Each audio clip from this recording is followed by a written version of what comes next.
No future means no limits. If you have no limits, you can do whatever you want, because you have no future.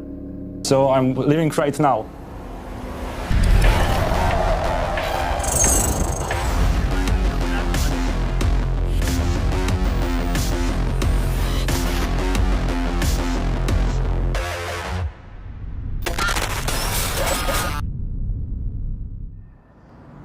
So limited editions, we produce them in very small or limited quantities. We only make them once, and then that's it, no more. We take a lot of pride, put a lot of attention to detail, and that's where Monique comes in. You know, if I was looking for targets for what I was trying to do with the no future, I might... What's critical in the beginning is just understanding the story and what we're trying to communicate.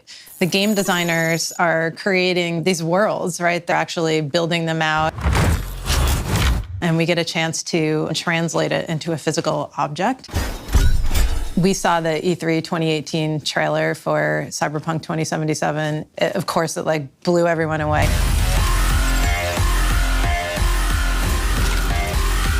The title is just so cool. It's really pushing the boundaries on style. And it's so kind of in your face and punchy and like electric. So we spent a lot of time with that video dissecting it and figuring out like what are the key design elements. We noticed things like the mech scene and the cyber enhancements. There are a lot of different elements to the lighting style, like how V's face was framed with that lit collar and how when he turned around, you saw the samurai logo glowing on the back of his leather jacket. And then there were the Quadra car taillights that were super futuristic. So Monique shows up and she's got like, hey, I've got 4 different designs. They're completely different directions. So we had, the concept of all these panels coming together from different pieces of equipment to create a kitsch-style console. One of the first things we had to do is figure out how to define these panels exactly. You can see the laser etch marks in this piece really clearly. We ended up putting a piece of Mylar over the product and laser etching through the Mylar. You can see it peels off. But that allows us to go back and paint inside of the etch marks. All of the different color panels are actually silkscreen of different inks. There's probably 30 different variations of each of these blues and how they could come together. There's a lot of small detailing in the texture. You can see this panel looks like it got kind of banged up and the paint layer is kind of scratched away.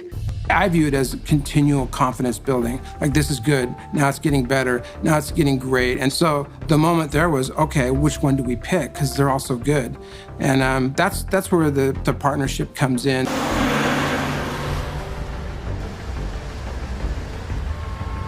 Monique sharpened her pencils, got her team together, and we went to Warsaw to CD Projekt Red. I remember feeling like, I hope we got this right, because we walked in with a bunch of concepts.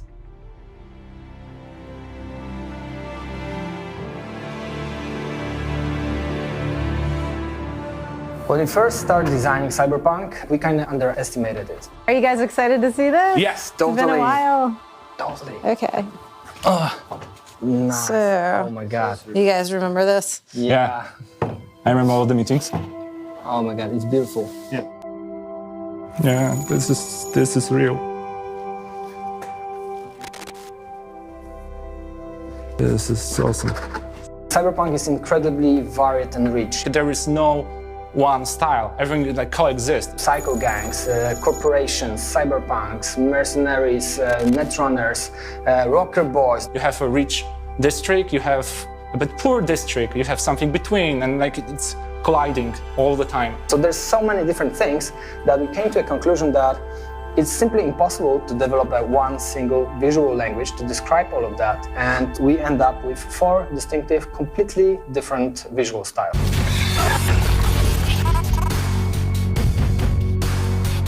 We decided that the console should look like the city. It should be exactly this eclectic mix of different styles present on a single object. Kitsch on the front face of the console and neo-militarism on the back face. Why those two? This is like this yin and yang composition. Those styles cannot exist without other. It starts with the form. In the case of using the Xbox One X, there's surfaces to play with. So what Monique did is she took these 2 layers and started to use them as canvases to express different elements of the game. All these panels are from different pieces of equipment, which is why you see the different tags and labels. For example, here we can find military. Those Enco electronics, well, those are like operated brains. Each one means something, like be careful. There are like more information about components.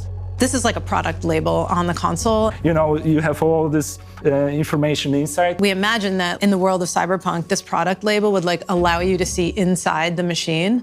So when the lights go low, this label glows, and it's like this glow from the inside of the Xbox. There's a tiny cyan light that lights up right here, and this is like the first time that we've actually put another light on one of our consoles for a limited edition. There'll be a little pinpoint of light on someone's temple. Kitsch is mass production. It's a style invented by the people, influenced by the braindance. Colors are poppy. We are using a lot of plastic, we are using a lot of chrome, we are using all the fancy materials which are not so useful, but they are looking great. It's a mashup of different things, like things that might be cobbled together, like on a street level. It's got to have that punch, but it doesn't really need to make sense. So this side, it's a kitsch, and this side, it's neo-militarism. Those 2 sides fight each other, but at the same time, they live in a symbiosis. You know, like corporations are hiring cyberpunks for jobs, and cyberpunks needs corporation technology to exist. These laser-etched lines, these super clean, severe, hard-edged lines, they're the style of the corporations, the buildings, the equipment, and you can see it's been totally vandalized. So someone just wrote no future, and someone can read it in the different ways. It means literally no future, so I will live my life right now. There's a big tag of samurai band. This is one of the most famous bands in the game and in the world of the Cyberpunk. And the small descriptions, where's Johnny?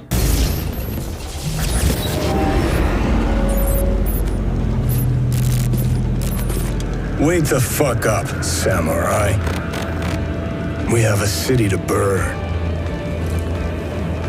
Johnny disappeared from the face of the planet, but their symbols and their legend remained in the city. He did something to corporations to break the status quo. So we thought that making Johnny Silverhand the main theme for the controller would be just a great thing in addition to the console. This is awesome to see it up close.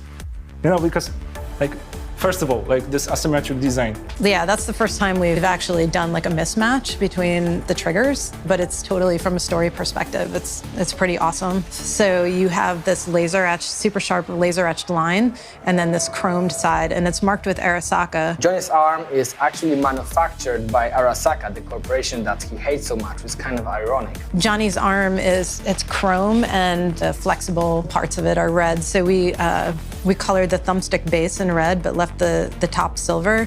We have the samurai symbol on the back.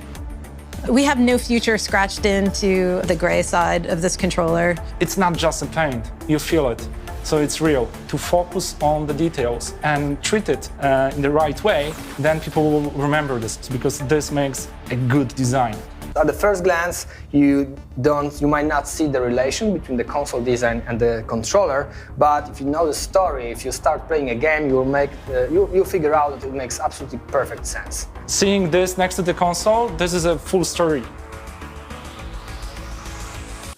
The cable.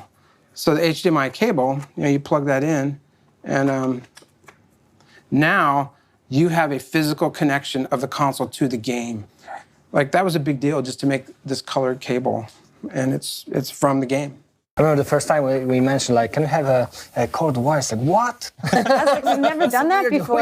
Yeah. I'm not really sure. I mean, we broke a lot of our own conventions with this, a lot. Even down to this, the sticker on the back. We've never had a sticker that's been yellow in this area before. That's a big deal. No one is looking on the back of the console, but even here you have. We do.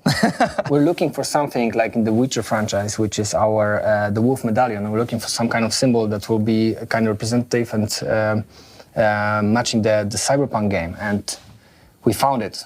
It was amazing for the team at Xbox to be able to explore what we could do with the world that you guys created. So to be able to take that digital world and put it onto a physical product, it allowed us to break our own rules about the way that we think about our own products.